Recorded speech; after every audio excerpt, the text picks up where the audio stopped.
안녕하세요.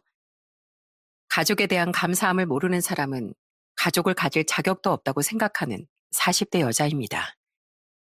사람들은 의례 가족이 곁에 있다는 건 당연한 일이라고 여기곤 해요. 늘 당연한 듯 내 옆을 지켜주고 있으니 말이죠. 하지만 익숙함에 속아 소중함을 잊지 말자라는 말이 있듯 그 당연한 가족에 대한 고마움만은 항상 잊지 말아야 하는 것 같습니다.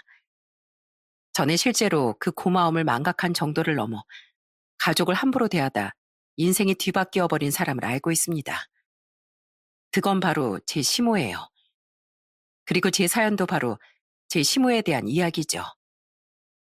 제 결혼 생활 이야기에 앞서 제 출생과 성장 과정을 잠시 이야기해 볼게요. 저는 딸부잣집의 세 자매 중 장녀랍니다. 평생 나랏밥 먹는 공무원으로 살아오신 아빠는 딸들을 무척 사랑해 주셨어요. 작은 식당을 운영하던 엄마 또한 마찬가지로 좋은 분이었죠. 그렇게 두 분은 사랑으로 우리를 키워주셨지만 훈육할 땐 엄하셨어요. 특히 아빠는 누가 나랏밥 드시는 분 아니랄까봐 법, 규칙, 예의를 지키지 않으면 우리에게 회초리도 드셨습니다. 그럼 부모님 덕에 우리 세자맨 어디 가서 인성교육 못 받았다는 소린 듣지 않게 성장했어요. 제가 동생들과 조금 다른 점이 있었다면 그건 아빠에게 이런 말을 듣고 자랐다는 거죠. 진수가 넌 장녀니까 동생들 잘 챙기고 엄마도 많이 도와줘야 한다. 그랬기에 저는 맞벌이 하시는 부모님 대신 집안일도 더 많이 하고 동생들 식사도 공부도 종종 챙기고 봐줬어요. 그래도 동생들도 저를 많이 따르고 도와준 덕에 힘들다기보단 보람을 많이 느꼈죠. 부모님은 항상 우리 장녀 장하다, 착하다는 말씀을 자주 해주셨는데 제가 대학을 다니던 시절 한 번은 아빠가 쑥스러운 표정으로 이렇게 말해주시더라고요. 진수가 돌이켜보면 너도 네 동생들이랑 그저 똑같은 어린애였을 뿐인데 아빠가 너에게 괜한 장녀의 짐을 지워준 것 같더구나. 아빠도 아빠가 처음이라 많이 미숙했어. 미안하구나. 그럼에도 불구하고 불평 한 번 없이 항상 이 부모를 도와주고 동생들도 잘 챙겨줘서 진심으로 고맙다. 저는 자녀에게 때로는 고맙다, 미안하다고 솔직히 말할 수 있는 아빠가 참 좋았습니다. 이렇게 저희 엄마도 엄마지만 아빠는 저희 집안의 든든한 가장이자 기둥이었고 우리 가족은 모두 그런 듬직한 아빠를 믿고 따랐어요. 그런데 제가 소개로 만난 남편과 결혼하며 만나게 된 시아버진 저희 아빠와는 좀 딴판인 분이더군요. 평생 용접공 일을 하며 시모와 남편, 시숙을 건사했다는 시아버진 키도 162cm 정도에 체격도 굉장히 왜소하셨어요. 반면 두 아들을 키우며 단 한 번도 일한 적 없이 주부로 사셨다던 시모는 시부보다 키도 덩치도 굉장히 큰 분이셨죠. 그리고 그 두 분은 성격도 그 외형과 비슷했어요. 여보, 물 좀 가져와. 아우, 차가워. 아, 이게 뭐야? 찬물은 몸에 안 좋은 거 몰라? 나 몸에 안 좋은 거 잔뜩 먹고 빨리 저 세상 가라는 거야, 뭐야? 아니, 난 그냥 집이 좀 더운 것 같아서. 빨리빨리 좀 말해, 답답하게. 당장 빨리 가서 미지근한 물로 다시 떠와. 당신, 내가 가스밸브 항상 잘 잠그라고 말했어, 안 했어? 이러다 집에서 사고라도 나면 당신이 책임질 거야? 이상하다. 아예 아침에 국 끓이고 나서 잠근 것 같은데 아까 당신이 점심에 국 데워 먹을 때 켜둔 거 아니야? 뭐야? 지금 내 탓하는 거야? 그래도 당신이 확인했어야지. 그리고 애초에 당신이 알아서 나한테 밥 차려서 대령했으면 내가 밸브에 손댈 일도 없었잖아. 어떻게 제대로 하는 게 하나도 없어? 나 얼른 돈이나 줘. 내일 계모임 사람들하고 계곡에 놀러 가기로 했어. 시아버진 드센 시모에게 아주 꽉 잡혀 살고 계셨습니다. 시모는 어른에게 이런 말 하긴 좀 그렇지만 제가 본 사납쟁이 중 제일이었어요. 목소리도 크고 갈갈한 데다 누가 자신의 말에 반대라도 하면 소리부터 빽 지르고 보는 사람이었죠. 저희 집안과 너무 다른 분위기에 처음엔 얼마나 놀랐는지 몰라요. 그리고 더욱 놀랐던 건 제 남편의 형인 시숙 또한 그런 시모에게 맞장구를 치며 시부를 우습게 보는 것 같았다는 거예요. 다들 다 먹었는데? 아니, 당신은 언제까지 느릿느릿 밥 처먹고 있을 거야? 나 나가서 커피 마시고 싶어. 아이, 빨리 먹어. 하여튼 군뱅이 같아가지고는. 아버지, 어머니도 뿔나셨어요. 그러게 왜 이렇게 느릿느릿 드세요? 아이, 얼른 드세요. 어머니 말씀 잘 들으셔야죠. 기다리는 사람들 얼마나 지겨운 줄 아세요? 역시 최고의 내 편은 우리 장남이야. 어쩜 이렇게 하나부터 열까지 마음에 쏙 들까? 내 마음이 바로 그 말이야. 가끔 우리 형문인 내 속에 들어갔다 나온 것처럼 나랑 아주 잘 맞는다니까. 아빠를 항상 존경하고 따르는 집안에서 자란 저로선 상상도 못할 일이었습니다. 시숙은 커다란 덩치부터 괄괄한 성격, 이기적이고 못된 성격까지 시모와 판박이었어요. 게다가 항상 시모의 편을 들며 함께 시아버지를 구박했으니 시모가 시숙을 얼마나 예뻐했겠습니까? 남편에게 듣기로 시모는 어릴 적부터 그런 시숙을 많이 편애했다고 해요. 남편을 구박한 건 아니었지만 시숙을 너무나도 예뻐했던 거죠. 그리고 내심 자기 엄마에게 서운해하던 남편을 시모 몰래 시아버지가 뒤에서 많이 챙겨주셨다고 하더라고요. 아버지 덕분에 내가 크게 애정 결핍을 느끼지 못하고 자란 것 같아. 아버지는 어머니가 형한테만 맛있는 반찬 더 얹어주고 형 신발만 새로 사주고 할 때 항상 뒤에서 날 따로 챙겨주셨거든. 나 학교 끝날 시간에 맞춰 찾아와서 나랑 친구들한테까지 떡볶이를 사주시기도 하고 내가 갖고 싶어 하던 운동화나 옷을 사주면서 말이야. 물론 못 보던 신발이나 옷이 보이니 어머니께 걸릴 때도 있었는데 난 그냥 내가 아둥바둥 용돈 모아서 샀다고 거짓말했어. 아버지가 멋대로 돈을 쓰면 어머니가 항상 화를 내셔서 아버지를 위해서 말이야. 남편은 그런 시아버지께 항상 감사해하며 자랐다고 했습니다. 시아버지가 나이가 들며 몸이 점점 쇠약해진 탓에 일을 자주 나가지 못하게 되자 시모는 시아버지를 전보다 훨씬 구박하기 시작했다는군요. 남편은 그럴 때마다 시아버지의 편을 들어드렸다고 했죠. 그리고 시모와 시숙의 행동이 못마땅해 했던 저 또한 결혼 후 그런 남편을 도와 시아버지 편을 들어드렸어요. 사람이 먹는 속도가 서로 다른 거지. 왜 그렇게 뭐라고 하세요? 이러다 아버지 체하시겠어요. 그럴 거면 어머니 형이랑 형수님이랑 같이 먼저 가세요. 저희는 아버지 기다렸다가 나중에 갈게요. 아버지, 천천히 드세요. 네, 전 남편이랑 같이 아버님 기다렸다 갈게요. 그리고 아주버님, 어머님은 뿔나면 안 되고 평생 가족들 위해 헌신하고 산 아버님은 아버님 마음대로 밥도 천천히 못 드세요? 아버님 요새 소화기관이 많이 약해지셔서 그러신 건데 아버님 덕에 이렇게 잘할 수 있었던 아주버님은 고작 그 짧은 시간도 못 기다리세요? 아주버님도 어머님도 참 너무하시네요. 남편이 시아버지 편을 들어줄수록 시모는 점점 더 시숙만 예뻐하며 남편을 못마땅하게 대했다더군요. 그런데다 아내인 저까지 남편과 똑같이 행동하니 시모는 저 또한 곱게 보지 않더라고요. 시모는 번번이 제 손윗동생 형님과 저를 비교하며 흠을 잡았어요. 예, 너흰 왜 서울 사는 큰애들보다도 늦게 오니? 아무튼지 느려 터져가지고선 작은 애 너 얼른 앞치마부터 매라. 지금 음식할 거 투성이야. 너 때문에 식사 때 다 늦어졌잖아. 그럼 형님하고 두 분이서 먼저 준비하고 계시지 않고요. 큰애는 평소에 돈 버느라 힘들잖아. 게다가 서울에서 오느라 힘들었을 텐데 무슨 음식을 시켜? 고작 중소기업 다니면서 쥐꼬리만한 돈 버는 데다 별로 멀리도 안 사는 네가 당연히 해야지. 쥐꼬리만한 돈 번다고 일이 안 힘든가요? 너 지금 나랑 해보자는 거냐? 아무튼 돈 못 벌고 공부도 못했던 것들이 불만만 많지. 어머님 의견에 크게 동의는 못하겠는데요. 이 집에서 제일 불평불만이 많은 사람은 어머님이신 거 아시죠? 그냥 그렇다고요. 뭐야? 형님은 전문 직종에서 일하며 돈도 잘 버는 사람이었습니다. 게다가 시숙과 똑같이 시모의 편에 서서 시아버지를 은근히 무시했던 형님은 늘 시모에게만 용돈도 많이 줬어요. 그랬으니 시모는 툭하면 직업 혹은 돈 이야기를 꺼내며 저를 차별하더라고요.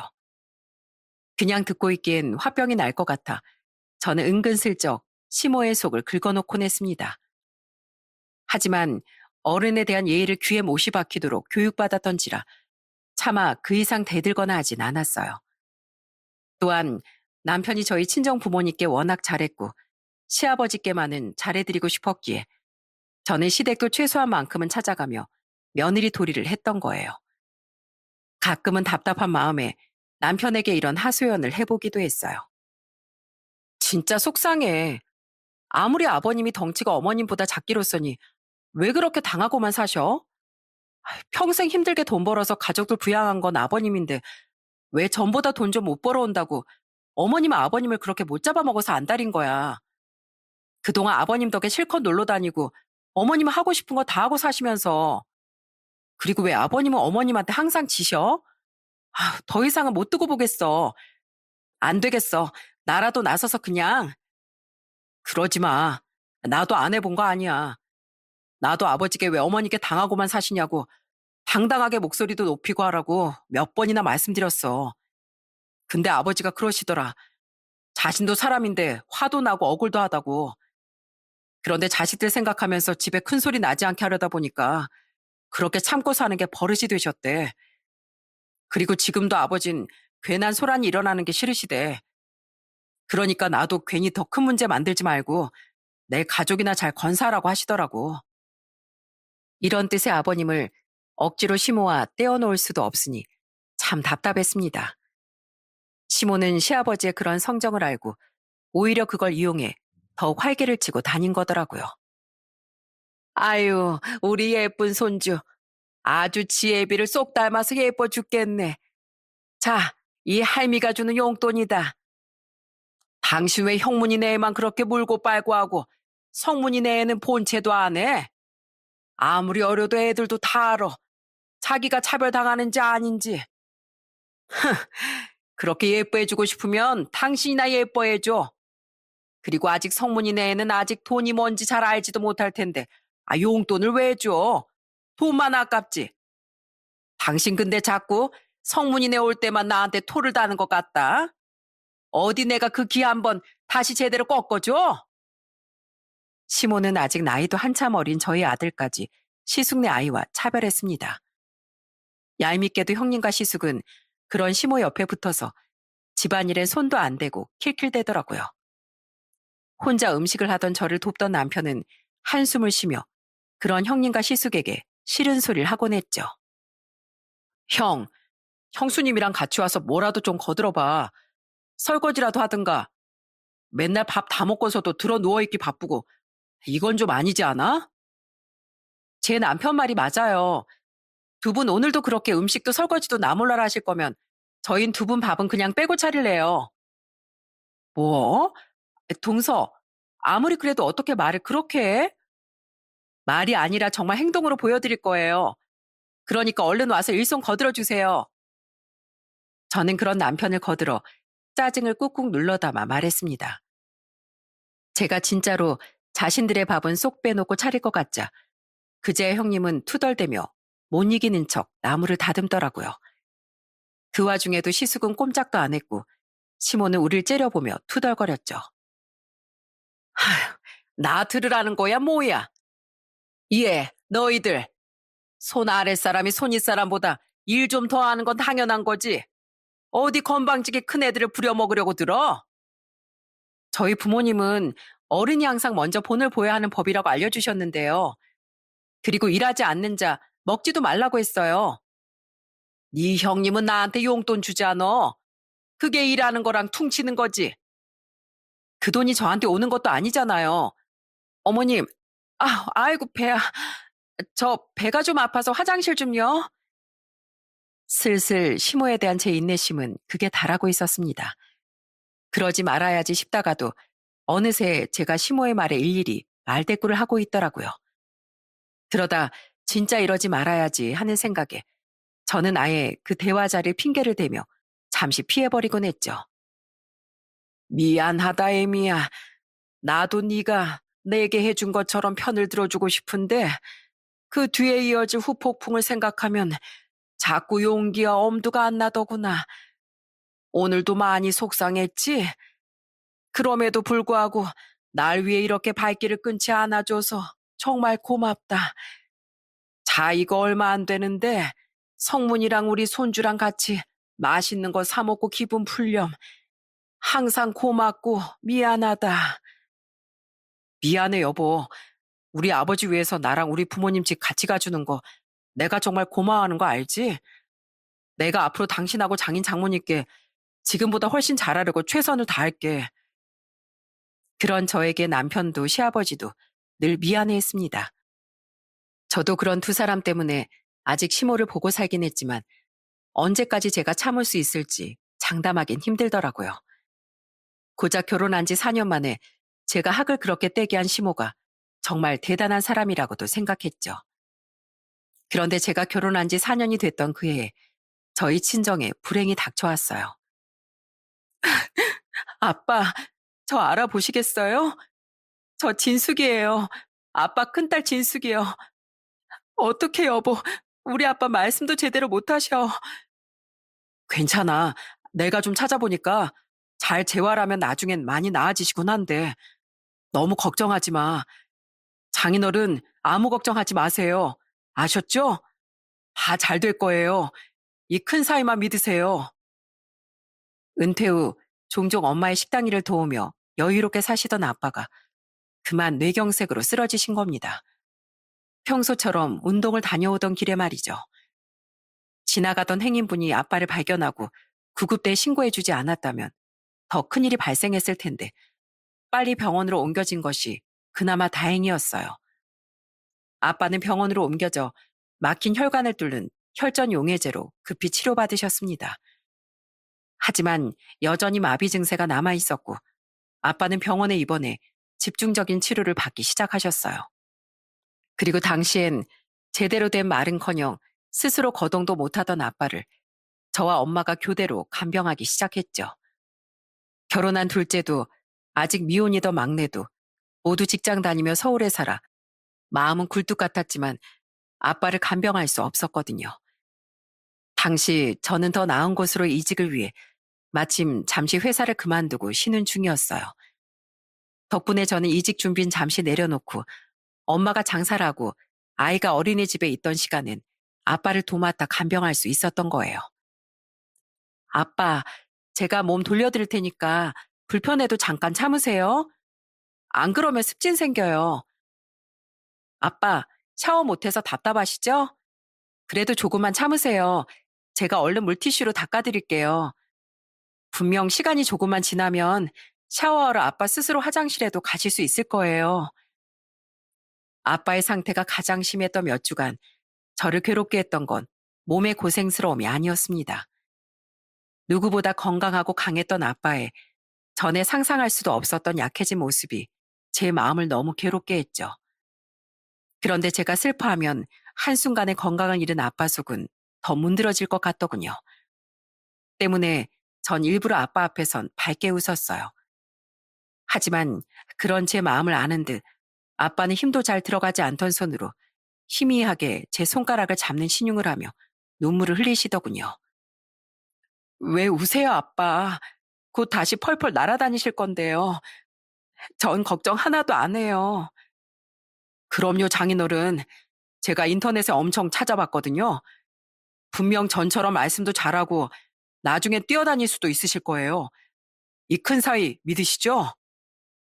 아빠가 걱정돼서 못 견디겠다던 남편은 고맙게도 한동안 회사 일을 일찍 끝내고 병원으로 달려왔습니다. 그리곤 엄마가 오실 때까지 아빠 곁에 붙어 저 대신 간병을 하다가 저와 함께 아이를 데리러 어린이집으로 향하곤 했어요. 간혹 회사에서 일찍 퇴근하지 못한 날에도 남편은 꼭 아빠의 병원에 들러 얼굴이라도 비추고 오곤 하더라고요. 제가 아이와 이미 집에 와 있는데도 말이죠. 그런 남편에게 엄마도 저도 주말마다 아빠를 보러 오던 동생들도 많이 고마워했어요. 어머님 아버님께 말씀 잘 드려줘. 잘 드릴 게 뭐 있어. 딸이 아빠 간병하느라 못 온다는데 나랑 유성이만 얼른 다녀오면 되지. 장인어른, 저 갈게요. 이 사이 보고 싶다고 오시면 안 됩니다. 유성아, 할아버지께 다녀오겠습니다 해야지. 그러던 어느 주말, 저는 아빠를 간병하느라 시댁 모임에 참석하지 못하게 됐습니다.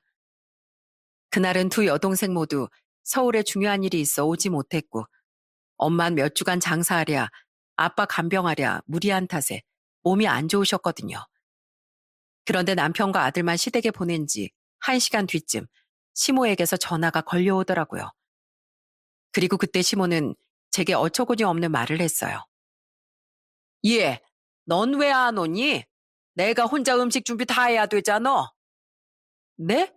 제가 못 간다고 미리 전화로 말씀드렸잖아요. 아빠 간병해야 한다고요. 그래도 내가 오라고 말했잖아. 어디 시댁일에 며느리가 빠져? 못 간다고 분명 말씀드렸는데 어머님이 그냥 오라고 소리 지르고 끊으신 거죠. 일방적으로요. 그리고 오늘 뭐 중요한 일이 있는 것도 아니고 어머님 그냥 저 일 시키려고 계속 부르신 거 아니에요? 왜 음식을 꼭 제가 해야 돼요? 어머님도 있고 형님도 있잖아요. 네 형님은 돈으로 효도하잖아. 근데 넌 뭐 돈 잘 버니? 그래서 나한테 볼 때마다 몇십 몇백씩 턱턱 줘? 아니 못하잖아. 그런 며느리 노릇을 몸으로라도 때워야지. 그리고 네가 저번에 그랬지? 일하지 않는 자 먹지도 말라고. 너 지금 백수잖아. 그러니까 우리 집 와서 집안일이라도 해야지. 어디서 내 아들 돈을 꽁으로 먹으려고 그래? 이런 말씀 드리기 죄송하지만 전 이직 준비하다 아빠 간병 문제로 남편에게 기대고 있다고 쳐요. 근데 어머님은 몇십 년간 그런 사정도 없었는데 왜 아버님 외벌이에 기대고 사셨어요? 그럼 어머님이야말로 먹지도 말아야 하는 거 아닌가요? 지금 저희 아빠 상태가 어떤지 뻔히 알면서 위로 한마디 못 해줄 망정. 어떻게 저한테 이렇게 행동하세요? 어제 막 알게 된 사람이 다쳤다고 해도 안부 정도 묻는 게 사람인데 어떻게 저희 아빠 안부도 한번 안 물으시냐고요? 너무 화가 나서 미처 막을 새도 없이 심한 말이 마구 밖으로 튀어나왔습니다. 실제로 시모는 매번 밖으로만 나돌아다녔어요. 시아버지와는 생전 집안 마트도 잘 나가지 않던 사람이 친구들이나 계모임 사람들과는 하루가 멀다 하고 만나서 술 마시고 여행도 아예 질리도록 다녔죠. 언젠가 우연히 시모의 사진첩을 본 적이 있는데 그곳엔 저와 남편 그리고 저희 아들 사진은 당연히 없고 시아버지 얼굴이 나온 사진조차 한 장도 없더라고요. 시모의 사진첩엔 온통 자신이 놀러간 여행지, 친구들과 모임 사람들, 그리고 시숙 부부와 시조카 사진뿐이었습니다. 저희 남편과 아이야 그렇다 치지만 정말 시아버지가 시모의 가족이 맞나 싶었죠. 흥, 진짜 요즘 애들 무섭다더니만 어디서 시애미한테 소리를 바락바락 질러? 그래, 오지 마라, 오지 마. 아니 근데 진짜 예, 어, 여보 미안해. 내가 진짜 어머니 때문에 미치겠다. 나 그냥 얼른 유성이 데리고 다시 장인어른 병원으로 갈게. 여긴 있을 필요가 없는 것 같아. 남편이 옆에 있었는지 남편은 시모의 전화를 빼서 제게 사과한 뒤 전화를 끊더군요. 네, 그때 그래도 어른인데 제가 시모에게 말이 과했다는 거 압니다. 그런데 아빠 상태를 뻔히 알면서도 몇 번이나 전화해서 안부를 묻고 그 사이 2번이나 문병하던 시아버지와 달리 안부 한번 묻기는커녕 사람 속을 이렇게 뒤집어 놓는 시모에게 너무 화가 나서 그땐 도저히 참을 수가 없겠더라고요. 잠시 뒤 아이와 다시 병원으로 돌아온 남편은 아빠 몰래 제게 시댁을 뒤집어 놓고 왔다고 말하며 씩씩댔죠. 나도 더 이상은 어머니를 못 참아드리겠어. 나만 차별하면 괜찮은데 당신한테까지 너무 심하잖아. 어머니 행동이. 아까 많이 속상했지? 미안해 여보. 그때 우리 부부는 웬만하면 앞으로는 시아버지를 밖에서 찾아뵙고 시댁엔 가지 말자고 결심했습니다. 그런데 무슨 집안에 마가 꼈던 건지 아빠가 쓰러지신 지 한 3주 뒤 어느 날 이번엔 시아버지께 사고가 발생했더군요. 오랜만에 용접일을 나갔다가 집에 돌아오던 시아버진 달려오던 오토바이에 치이는 사고를 당하셨어요. 다행히 목숨에 지장은 없었지만 같은 쪽 다리와 팔을 다친 시아버진 한동안 병원 신세를 지셔야 했죠. 아버님, 괜찮으세요? 그래, 괜찮다. 내가 집에 그렇게 오랄 땐 안 오더니만 시애비가 다쳤다니까 한달음에 달려오는 것 좀 보게. 아주 대단한 효부납셨네. 저와 남편은 아이를 데리고 급히 시아버지가 입원했다는 병원으로 달려갔습니다. 그때 옆에 있던 시모는 저를 향해 저렇게 빈정거리더라고요. 짜증이 났지만 다친 시아버지가 먼저였으니 우린 두 귀를 꾹 닫고 참았어요. 그러자 분했는지 시모는 안 그래도 다쳐서 힘들어하는 시아버지를 구박하기 시작했죠. 오늘 개 모인 사람들이랑 치킨에 맥주 먹기로 했는데 당신 때문에 이게 뭐야?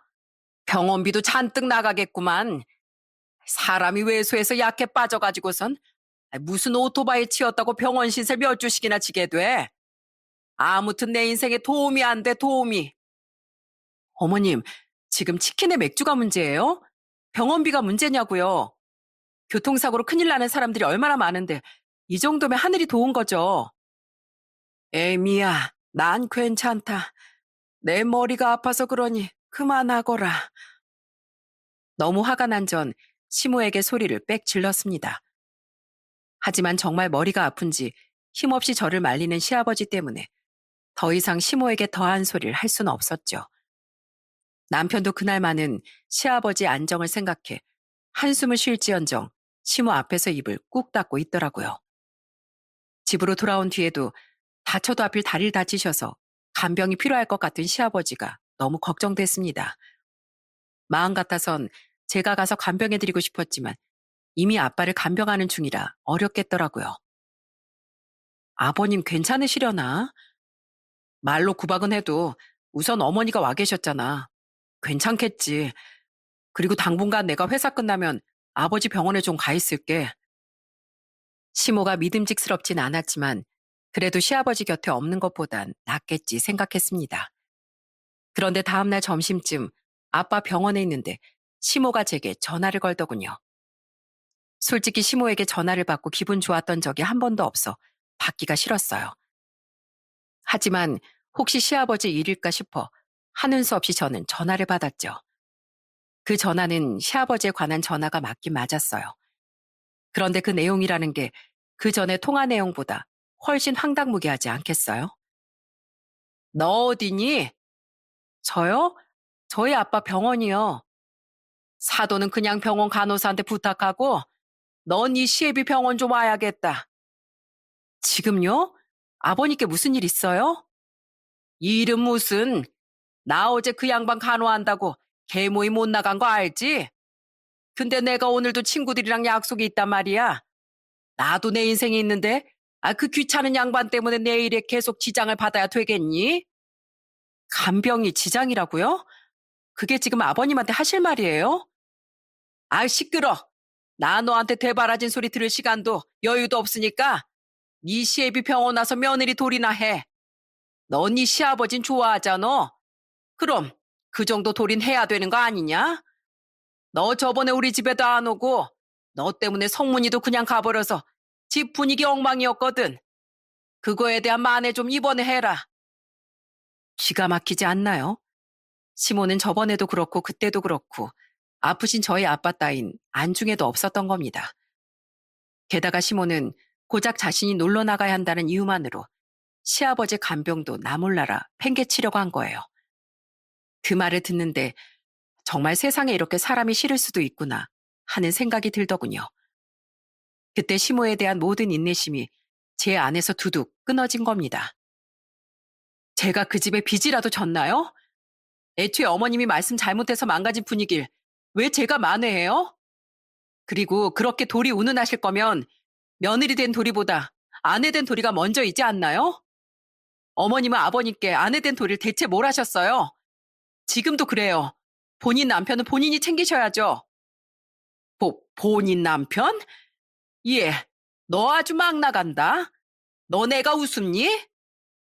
자식인 아주버님도 며느린 형님도 아버님을 다 우습게 보는데 같은 며느린 저라고 어머님 우습게 못 볼 거 있나요? 배울 점도 닮고 싶은 점도 하나 없고 오히려 평생 안 보고 싶은 분인데요. 부끄러운 줄 좀 아세요, 어머님. 어머님은 아버님을 항상 그렇게 무시하시는데 평생 돈 벌고 가족을 위해 희생한 아버님이 있었기에 지금 어머님이 삶의 즐거움을 누리고 살 수 있는 거예요. 그럼 적어도 양심 있는 사람이라면 아버님께 이렇게 하시면 안 되죠. 아주 선생님 납시 없다. 납시 없어. 오기 싫으면 끊어. 아유, 지겨워, 진짜. 저는 정말 시모를 안 볼 각오를 한 채 소리쳤습니다. 그러자 시모는 질린 듯한 목소리로 얼른 전화를 끊어버리더군요. 솔직히 시모에게 말은 그렇게 했지만 시아버지가 걱정된 건 당연했어요. 시모가 정말 시아버지를 나 몰라라 하고 돌보지 않는다면 아무리 간호사 분들이 계시다고 한들 화장실 문제, 머리 감고 세수하는 거, 밥 먹는 거 등등 모든 걸 시아버지 혼자 하긴 힘드실 테니까요. 그래서 결국 전 그날 엄마와 교대 후 아이를 데리고 시아버지의 병원에 찾아갔어요. 원래도 그날 저녁 시아버지께 가려고 했던 남편은 저와 거의 동시에 병원에 도착했더라고요. 그리고 그때 제게 시모와의 통화 내용을 전해들은 남편은 기가 차서 입을 떡 벌렸습니다. 아버지, 설마 어머니 오늘 내내 여기 없으셨어요? 그럼 식판 받고 화장실 가는 건 어떻게 하셨어요? 지금 팔까지 다치셔서 휠체어에 혼자 앉는 것도 힘드시잖아요. 식판은 감사하게도 배식 이모님들이 갖다 주고 수거도 해주셨고, 화장실은 간호사 분들께 도와달라고 부탁하기 죄송해서 여태 참았다. 저녁에 네가 온다고 해서 말이야. 내가 못 살아 정말. 잠시만요. 화가 난 남편은 그 즉시 시모에게 전화를 걸더군요. 그리고 남편의 전화를 받은 시모는 정말 시아버지를 두고 놀기 바빴더라고요. 그때 시모는 막걸리를 먹는 중이라며 꼬인 혀로 전화를 받았거든요. 어머니, 어떻게 몸 불편한 아버지를 하루 종일 혼자 두셨어요? 진짜 너무하신 거 아니에요? 아이 몰라. 난 나 노는 게 더 중요해. 넌 네 아버지 병원 가 있냐? 나 없이도 그때까지 그 양반 혼자 잘 있었대지? 아이 그럼 됐지 뭘 그래. 잘 됐네. 그 양반 퇴원할 때까지 성문이 네가 이 시간에 그렇게 가봐라. 네 저 그 망할 것은 지혜비만 챙긴다고 그 양반 간호하기 싫댄다. 시모는 자기 할 말만 하고 전화를 뚝 끊어버렸습니다. 황당 그 자체였어요. 시아버진 내가 가족들의 짐만 되는 것 같다며 눈물을 흘리시더군요. 저는 그런 시아버지의 손을 잡고 안쓰러운 마음에 위로를 해드렸죠. 아니에요, 아버님. 살면서 사람한테 어떤 병이나 사고가 찾아올지 누가 알겠어요. 그리고 그럴 때 서로 돕고 의지하라고 있는 게 가족이잖아요. 앞으로 저녁마다 저희 남편이 꼬박꼬박 찾아올 거니까 낮엔 좀 불편해도 조금만 참아주세요. 저도 종종 우리 유성이랑 올게요. 낮에 간병인을 붙여드리려고 했지만 시아버진 그 정도는 아니라며 극구 거절하셨어요. 그 뒤로 저와 남편은 시아버지가 불쌍해 저녁마다 가서 돌봐드렸죠. 남편은 회사가 끝나면 바로 시아버지 병원으로 갔고 저는 엄마와 교대하면 아이를 데리고 함께 시아버지께로 갔죠. 물론 남편이 있으니 항상 저까지 갈 필요는 없었는데 마음이 아팠거든요. 시아버지께서 입원해 계신 동안 서울에 살던 시숙 부부는 바쁘다는 핑계로 딱 한 번, 그것도 5분만 앉아있다 갔었어요. 시아버지를 두고 노느라 바빴던 시모는 진짜 며칠에 한 번씩 어쩌다 잠깐씩만 들렀다 쌩하니 가버리곤 했죠. 사람이 몸이 아프면 마음도 약해지지 않습니까?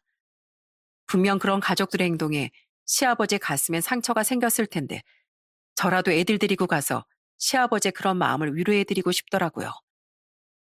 그렇게 시아버지가 입원해 계시는 내내 저도 남편도 몸이 많이 힘들었습니다. 하지만 가족을 위해서라면 그까지 피곤함 정도는 충분히 감내할 수 있었죠.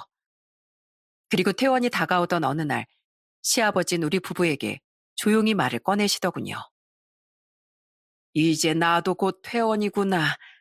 그동안 날 위해 이렇게 애써줘서 진심으로 고맙다 얘들아. 너희가 아니었다면 난 내 신세를 한탄하며 아마 우울증이라도 걸렸을 거야. 나 이번에 병원에 있으면서 정말 많은 생각이 들었다. 무슨 생각이요, 아버님? 내가 평생 어떻게 살아왔는데 앞으로도 이렇게 살아야 될까? 이 결혼 생활을 유지하는 게 맞을까 하는 생각 말이다. 똥이 더러워서 피하나 무서워서 피하지 라는 말처럼 난 네 시애미와 부딪히기 싫어서 평생을 참고 살았다. 그런데 이제 자식들도 다 컸겠다. 굳이 내가 왜 힘들게 돈 벌어서 날 남편으로도 생각하지 않는 집사람을 부양하고 이렇게 과시당하면서 살아야 된단 말이냐. 너희들 혹시 내가 이 나이에 이혼하더라도 이해해 줄 수 있겠냐? 그동안 시아버지가 많이 힘들긴 힘드셨구나 싶어 남편과 전 시아버지의 손을 잡아드렸어요. 우리도 시모가 이렇게 진절머리 나는데 같이 살던 시아버진 오죽했을까 싶더라고요. 그런데 우리의 온기에 갑자기 소름이 터진 건지 시아버진 눈물을 떨구기 시작하셨어요. 그리고 이어진 시아버지의 말은 경악스럽기 짝이 없었습니다. 미안하구나. 근데 내가 이렇게 이혼까지 생각하고 나니 지난 과거가 주마등처럼 스쳐 지나가서 그런다. 그거 아니? 너희들이 없을 땐 그 옆편 내가 날 아주 사람 취급도 안 했다는 걸 말이다. 너희들이 있는 데서도 그랬으니 안 볼 땐 오죽했겠어? 내가 집에서 물만 마셔도 후루룩거리는 소리 듣기 싫다면서 리모컨을 던지고 자기 친구들이랑 통화하면서 나 들으라는 듯이 내 뒷담화를 해댔다. 외모도 하찮고 벌이도 별 볼 일 없는 인간 만나 자기 인생이 불쌍하다고 말이야. 그리고 있잖니. 성문이 너랑 네 형한텐 비밀로 했지만 그 옆편네 너희들 어릴 적엔 바람도 피웠었다.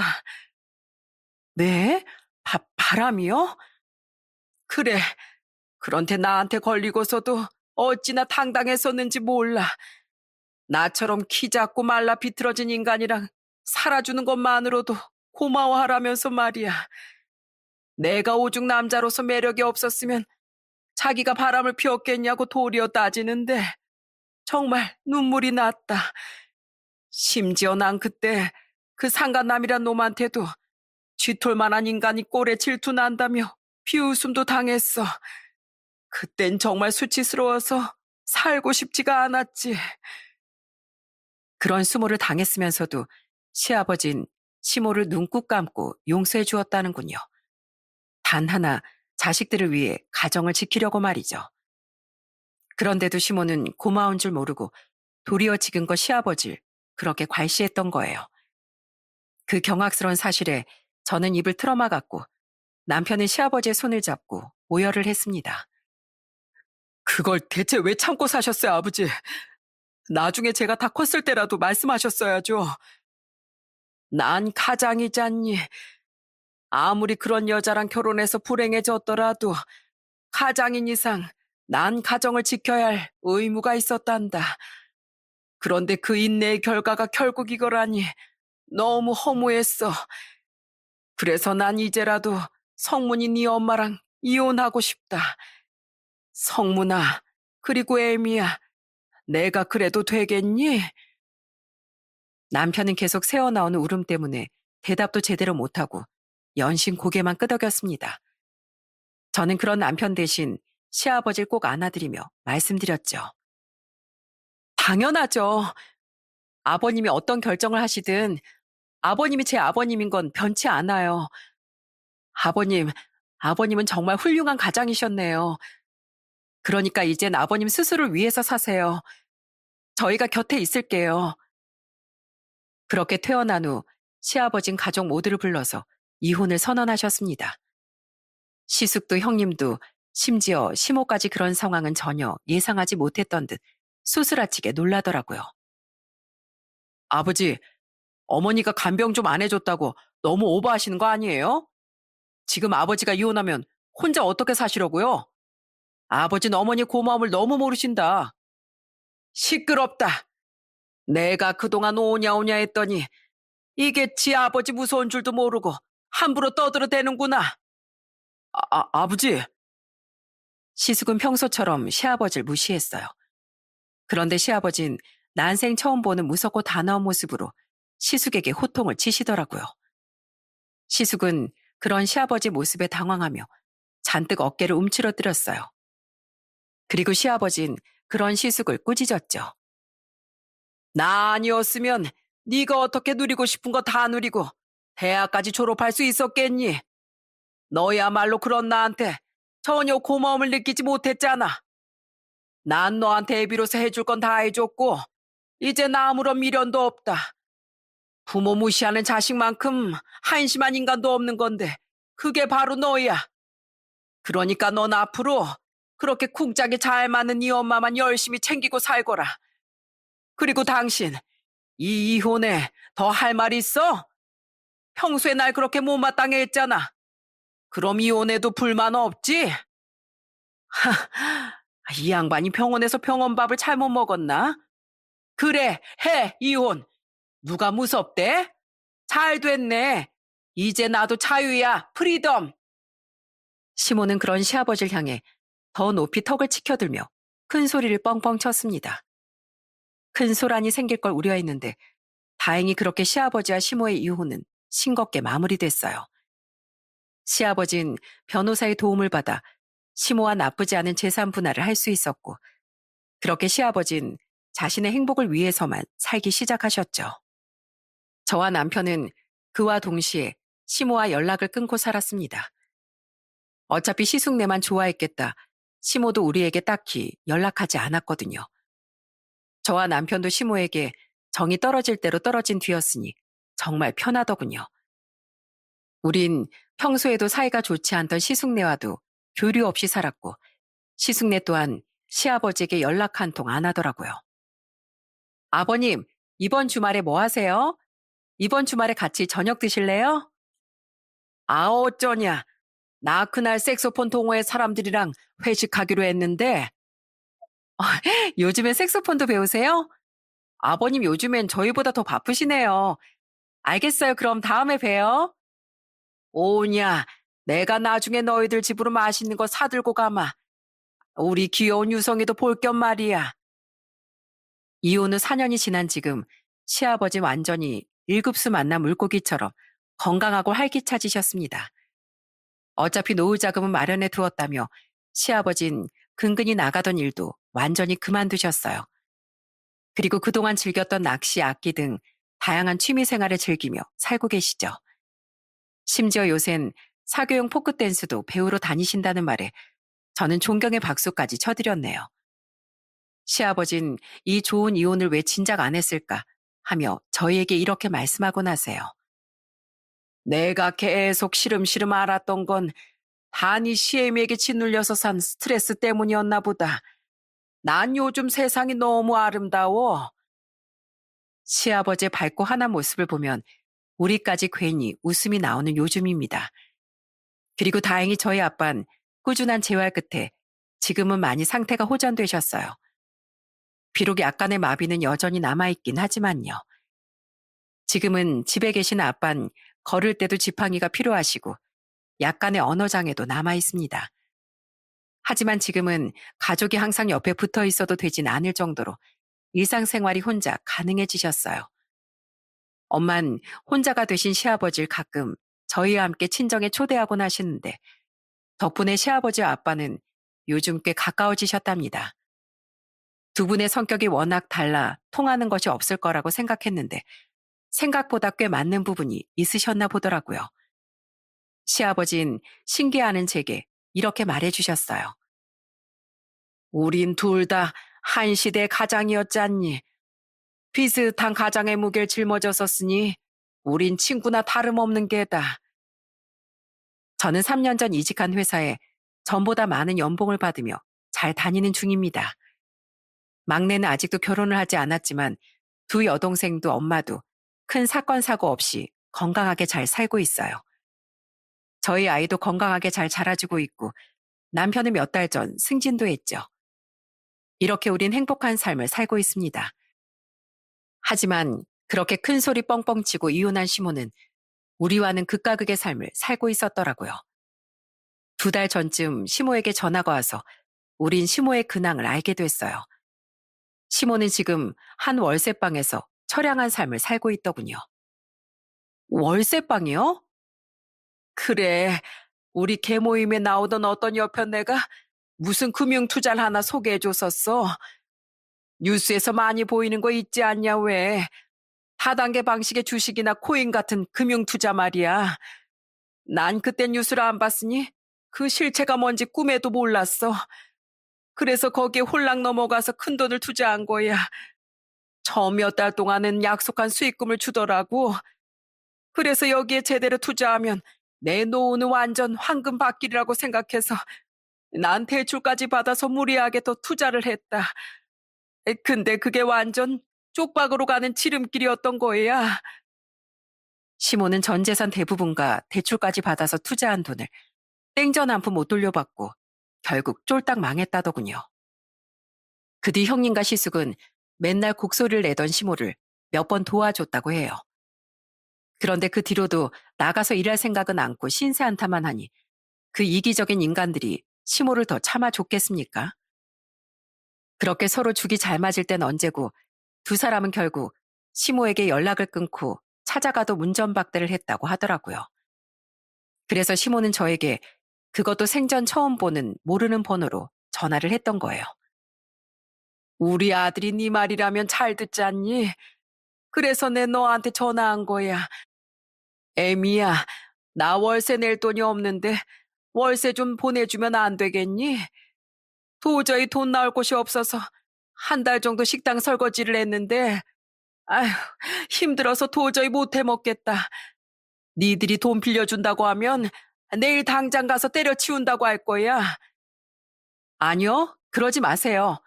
전 돈 안 빌려드릴 거거든요.